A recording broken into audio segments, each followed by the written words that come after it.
We will be here forever. Do you understand? Forever. Forever and ever and ever and ever. Hey man, welcome to the show. Hey man, I'm honored to have you because I was asked him, I was like, man, this boy right here, he the one the Lord chose. Hey man, look. I'm trying to think, man. When did I first caught wind of the music? It was on What Tomorrow May Hold project. yeah.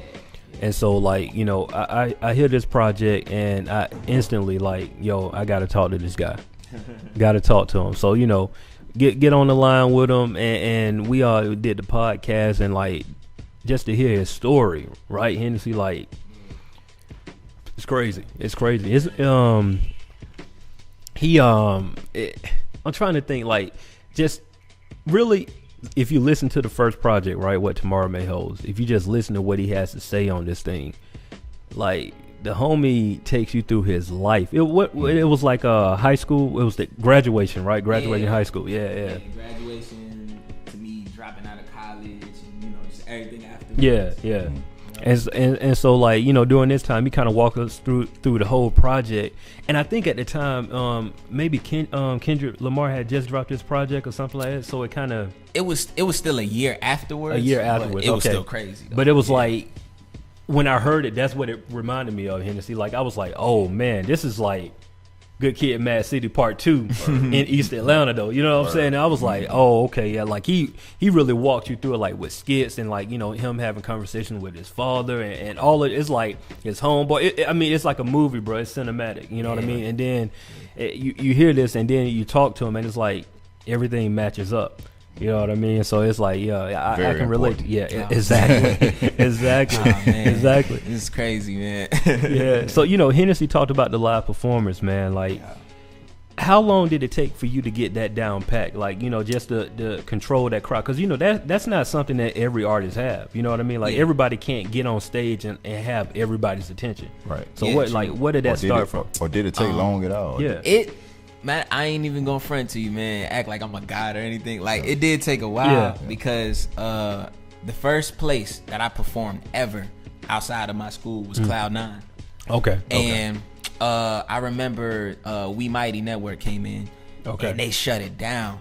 And it was my time to come up there, and it was only like 4 people, in the crowd. So that it made me even more nervous. And I would mess up here and there, but gradually, it would say, like, I would tell myself, you know what, next time I'm gonna have a better show. And then the show kept getting better and better. Then what I started doing was I would study my favorite performers, which would be Drake, Jay-Z. And then I did something different though, because my homie said crowd participation is important. Absolutely. So whether you believe it or not, like, I started watching stand-up comedy. Okay, that's a smart move, bro. I started watching. That's a smart move. Yeah, Louis C.K. Delirious. People gotta know, like, that's a lot of crowd participation. Yeah. You gotta make them laugh and stuff. Yeah, 30,000 people. Yeah. So in between, when you running out of breath performing and stuff like that, you still talking to them. Absolutely. So yeah, bringing them in tune. So yeah, it took me a while. That's dope. That's a dope technique. That's a first. Yeah. It's dope, man. You can laugh too, man. So, Absolutely. That's a first. But no, that's dope. I definitely like to make people laugh myself. Yeah. Some little sleep jokes. That's what it's about. This new project that's dropping tomorrow. No, Wednesday. Yeah. Well, get your dates right. Nah, a lot of people, it's cool, man. A lot of people, man, it's all good. See what it is. HenneC's so used to that Tuesday drop date, growing up. You know what I'm saying? Everybody used to wait on Tuesday to go to the store and buy that album. I feel you. HenneC on that HenneC right now. That's what's going on. Oh, man. So is it, I see we got the physical copy, I got it first, man. We got it first. Hey, I got to get you to sign this too, though. Yeah, bro. No doubt. I got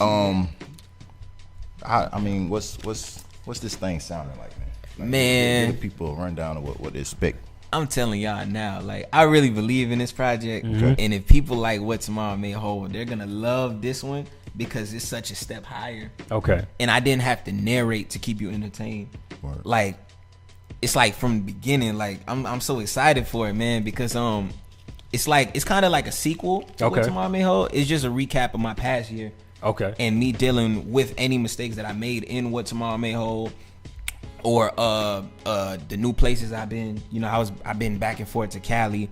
You know, new people I met, new relationships. I saw that it was like a rooftop freestyle or something like that. That was crazy. Yeah, man, that was dope. That was crazy. That day was like stupid. So man, I love this project, man. It's 13 songs. It's quick. It's like an hour. You know, you're gonna want to play it like on loop like this. This sick.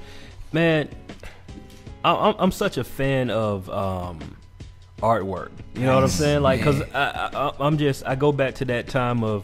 I remember, like we were just saying, Tuesdays, like going to the store, buying the album, and the first thing I do is peel it open and open it up, and I'm reading the credits. You know what I'm saying? Like I've always been into that. So it's like I can, for y'all that can see this, right? Like this is like a old school vibe on the. It's like VCR. You know what I'm saying? Like so with the play, like that's the whole thing that they got going on here, right? Yeah, so you see that, and then like you see on the black.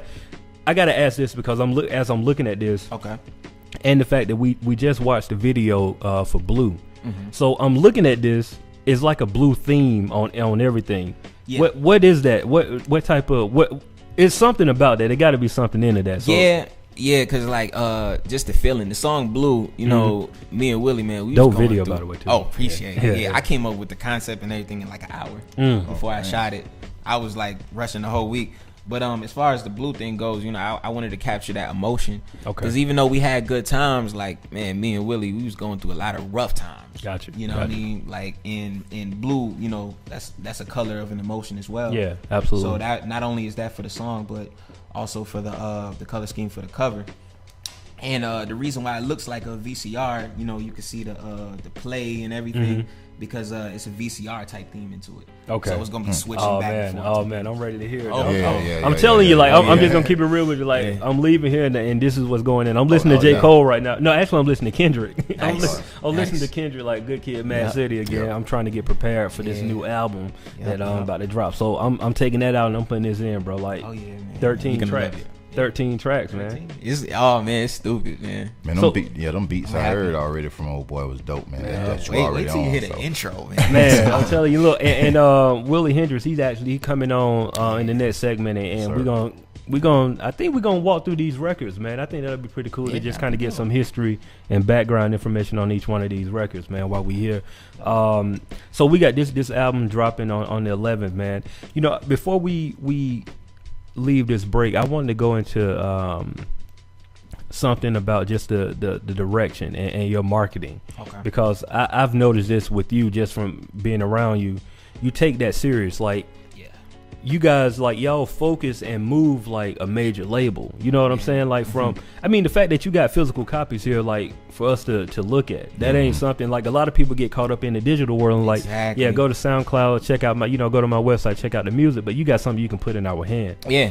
That makes a huge difference. You know what I'm saying? So kind of walk us through like your ideas behind like the marketing campaign and how important marketing is for you with your projects. Well, me and my crew, one thing, I just want to stay ahead of the curve. Gotcha. Like, I want to make dope stuff. Like, I want to be, you know, it's the people's decision, you know, who's the best rapper or whatever. Right. But whenever you hear my name, I want people to instantly know this guy always puts good quality to stuff. Like, the way I released everything is so crazy. Like, when you the song Peach, I made a video game online to go along. I saw that. Yeah. Peach Pong. You know, and it's like, in our day and age, it's so much music that comes out that you get so lost into it that, you know, we're in the digital age. Like, it's so much going on. Like, everything's fast. So if you don't catch on, you lost. Yeah. And absolutely. You know, I don't want to put out a song and you see it one week and you're like, you know, I want you to play the game with it and it gets stuck in your head. You know, I want you to like the song as much as you'll like the project. I want you to play it over. I want you to build a world outside of it. You know what I mean? You know, I was gonna mention that, man, because I saw it when you released the record and had the video game. It's just like you said. You play the game, you're having fun, but at the same time, the song is playing. So it's like you're learning the record. It's in your mind. Yeah, absolutely, it's in your mind. So you kind of just on that, like, wow, like, and next thing you know, really by the time you played the game for like 15 minutes, you realize like I know a good half, at least a good, good portion of the record. So I think it's a dope marketing idea, man. Like, I can see it. Yeah, everybody likes ping pong too. Yeah, man. Yeah, you got to, man. Yeah, you got to. I'm just happy with everything right now. Like, I can tell. I see it on your face. Yeah, too. Yeah. Hey, straight out the den over there. Hey, man, what's up? Man, I like how you said straight out the den. Yeah, man, too, little plug. But hey, man, these artists you be bringing through, man, I learn something every time.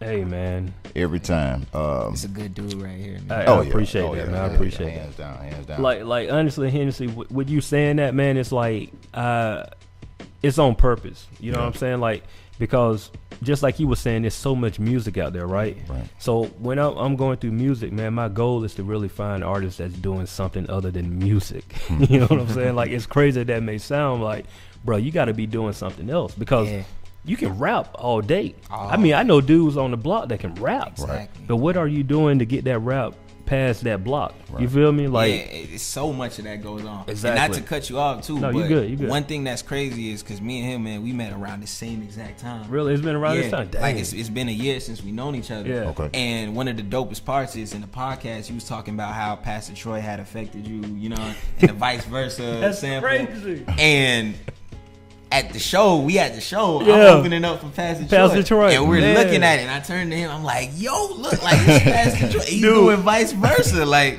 dude, I didn't even realize that. Like, man, that's crazy. Yeah, dang, I've been waiting to tell you that because that was a special moment to me. Man, that's crazy. It's like, man, people don't understand, like, dude, like, and we got to get Pastor Troy on the show too. Like, he right over here. Like, you know what I'm saying? But we got to get him on the show because that dude, whether he realized it or not, the impact that he just had on, like, the South. I want to say, I mean, he definitely had an impact on Georgia, but like the South in general, man, like what that did for this culture, man, it's just like, bro, he was the voice when we didn't have a voice, like, for real. You know what I'm saying? Like, so it's so dope to see, man. I know we got to get ready to go to a video.